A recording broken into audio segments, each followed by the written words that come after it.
आप सबके अंदर विराजमान परमपिता परमेश्वर को मेरा प्रणाम। इस धरा के ऊपर संत आते रहते हैं, लोगों को जगाते रहते हैं, लेकिन उनका आना और जाना इतिहास में अपनी छाप छोड़ जाता है। तो इस दिन रविदास जी जो उच्च कोटि के महात्मा संत उस समय आए, उन्होंने बहुत प्रयास किया। उस समय जो चल रहा था, समय समय के ऊपर बहुत बुराइयां, कुरीतियां, मानव अपनी सोच के अनुसार नियम तैयार कर लेता है, अपने सुविधा के अनुसार शास्त्रों को तैयार कर लेता है, पुस्तकों को तैयार कर लेता है, अपनी विचारों के अनुसार, अपनी बुद्धि के अनुसार उनको अर्थ निकाल करके इधर उधर कर देता है। ये सदा से चला आ रहा है। जो ये कुछ लोग आजकल एक बात और चली हुई है कि सनातन के ऊपर खतरा चल रहा है, सनातन खत्म हो जाएगा, सनातन एक नहीं हुआ तो मिट जाएगा। बहुत प्रकार के अपने अपनी तरह से तर्क दे रहे हैं लोग। ये पहली बार नहीं हुआ है। इस तरह का जो खेल तैयार हुआ, माहौल तैयार हुआ, प्रत्येक व्यक्ति इसमें जोड़ने का प्रयास किया गया, ये पहली बार नहीं हुआ।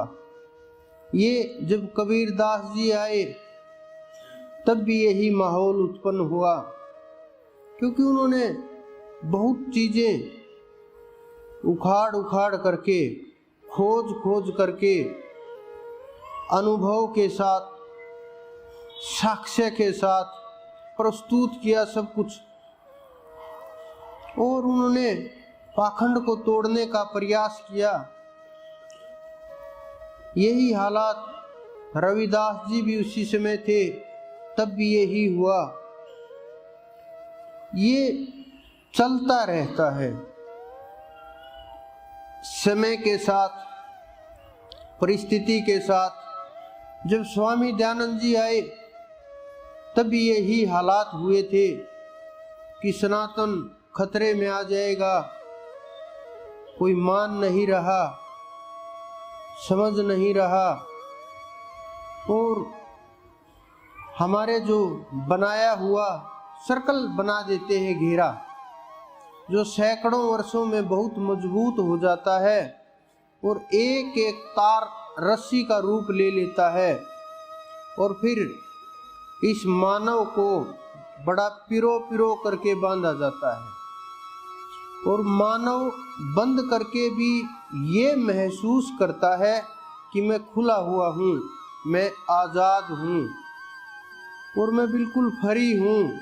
मानव फ्री नहीं होता और खुला भी नहीं होता, क्योंकि मानव विचार से निर्मित है।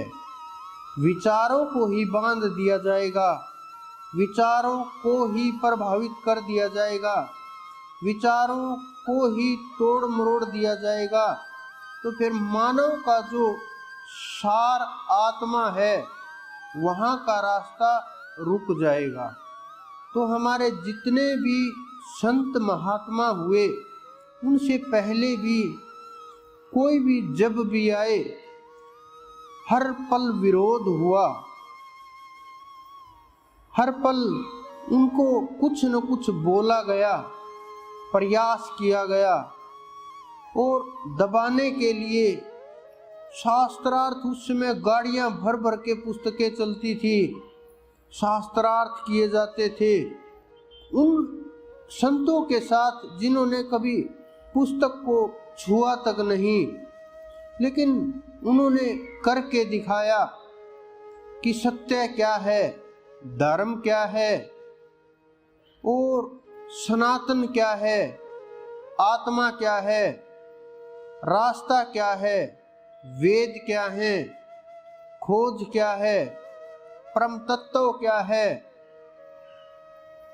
कहां तक कैसे रास्ता निकाला जाए, किसके पास रास्ता है, मंजिल क्या है जीव की, किसकी कितनी स्थिति है, क्या चढ़ाई है, कितनी पहुंच है, कैसे चला जाए, किस प्रकार से वहां पहुंचा जा सकता है, क्या विधियां हैं, कौन सी पद्धति है, कैसे वहां तक चढ़ाई की जा सके, कैसे समय को पाया जा सके।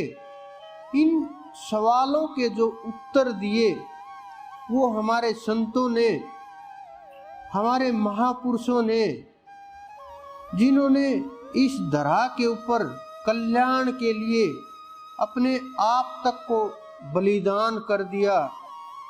हम लोग गुरुओं की और धर्म गुरुओं की भाषा पकड़ नहीं पाते, शब्दों को पकड़ नहीं पाते, शब्दों का खेल समझ नहीं पाते और उस शब्दों के बवंडर में इस तरह से फंस जाते हैं।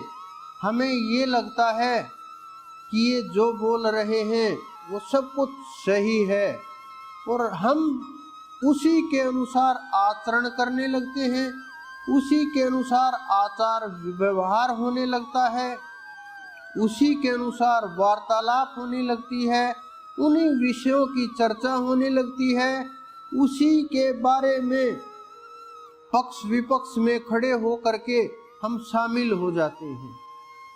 लेकिन हम उस तत्व को गहरे से अनुभव नहीं कर पाते, हम ये निर्णय भी नहीं ले पाते कि ये गुरु हैं या धर्म गुरु हैं।